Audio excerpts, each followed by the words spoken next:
Assalamualaikum warahmatullahi wabarakatuh. Hai semuanya, perkenalkan nama saya Nabila Rahmania Nurwelis dengan nomor induk mahasiswa 12040324165 dari kelas PR3H. Pada kesempatan kali ini saya akan membuat sebuah video mengenai tentang efektivitas komunikasi persuasif. Video ini saya buat untuk memenuhi tugas UAS komunikasi persuasif dengan dosen pengampu Bapak Usman M.Ikom. Sebelum saya menjelaskan mengenai efektivitas komunikasi persuasif, alangkah baiknya kita mengetahui apa sih pengertian dari komunikasi persuasif tersebut. Komunikasi persuasif adalah proses komunikasi yang bertujuan memengaruhi orang lain agar sependapat dengan pembicara. Dapat kita simpulkan bahwa definisi komunikasi persuasif adalah proses komunikasi yang sifatnya membujuk juga mengajak orang lain agar sesuai dengan keinginan pembicara tanpa adanya paksaan. Nah, saya sudah jelaskan pengertian tentang komunikasi persuasif. Pasti teman-teman semua dapat memahami pengertian komunikasi persuasif yang telah saya jelaskan di atas, kan? Selanjutnya, saya akan menjelaskan mengenai efektivitas komunikasi persuasif. Pasti teman-teman semua bertanya-tanya kan, apa sih itu efektivitas komunikasi persuasif? Dan bagaimana komunikasi persuasif itu dapat berjalan dengan efektif? Sebelum saya menjelaskan pertanyaan di atas, teman-teman semua jangan lupa ya subscribe YouTube Mahir Public Speaking dan jangan lupa tekan tombol loncengnya untuk mendapatkan informasi terbaru dari Mahir Public Speaking, dan jangan lupa tinggalkan like dan komennya ya. Baiklah, langsung saja masuk ke pembahasan mengenai tentang pertanyaan di atas. Di video ini saya akan menjelaskan apa sih itu efektivitas komunikasi persuasif. Efektivitas komunikasi persuasif adalah pertukaran informasi, ide, perasaan yang menghasilkan perubahan sikap sehingga terjalin sebuah hubungan baik antara pemberi pesan dan penerima pesan. Suatu pesan dapat dikatakan efektif jika pesan yang dikirim persuadar berkaitan erat dengan makna pesan yang diterima atau ditanggap serta dipahami oleh sasaran. Pengukuran efektivitas dari suatu proses komunikasi dapat dilihat dari tercapainya tujuan si pengirim pesan.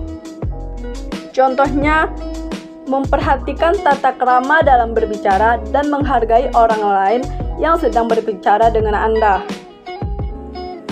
Efektivitas pesan komunikasi persuasif yakni bila saya adalah pengirim atau sumber pesan dan teman saya Ayu si penerima pesan atau sasaran, maka komunikasi tersebut disebut mulus dan lengkap apabila respon yang diinginkan saya dan respon yang diberikan Ayu identik.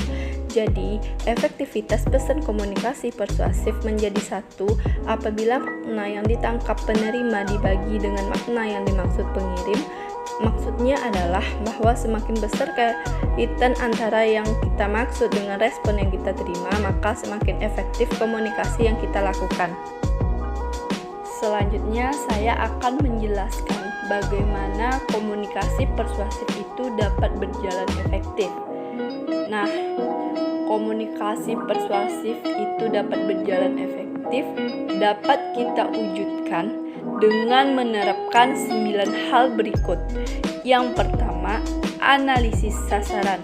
Yang kedua, pesan yang disampaikan persuader harus jelas dan yang terpenting tetap menghormati perbedaan-perbedaan yang ada. Yang ketiga, menjaga dan meningkatkan motivasi sasaran. Yang keempat, tujuan yang realistis. Yang kelima, pemahaman atas perbedaan individu. Yang keenam, pemahaman informasi. Yang ketujuh, pemahaman atas kerumitan sasaran dalam menanggapi pesan. Yang kedelapan, pemahaman atas fakta hanyalah dasar bagi berpikir, merasa, dan berbuat. Dan yang kesembilan, pemahaman atas fakta, bahwa fakta tidak hanya sekedar fakta. Dengan menerapkan 9 hal tersebut dapat membuat komunikasi persuasif akan berjalan efektif apabila persuader dapat memahami karakter, sikap, kondisi, posisi, dan latar belakang sasaran dengan sebaik-baiknya. Dengan itu, pesan yang disampaikan akan terasa dekat dengan sasaran, misalnya bahasa, budaya, nilai-nilai, dan lain-lain, sehingga pesan akan mudah diterima oleh sasaran. Selain itu, teknik penyampaian pesan tidak bisa hanya dengan satu cara. Tingkat pemahaman dan pengalaman sasaran yang berbeda-beda mengharuskan persuader untuk terampil dalam menentukan cara berkomunikasi secara persuasif. Baiklah teman-teman semua, sekian penyampaian materi dari saya. Semoga materi yang saya sampaikan dapat bermanfaat bagi teman-teman semua. Terima kasih saya ucapkan atas perhatian dan waktunya untuk melihat dan menonton video saya dari awal sampai akhir. Akhir kata saya sudahi dengan wabillahi taufik wal hidayah. Wassalamualaikum warahmatullahi wabarakatuh.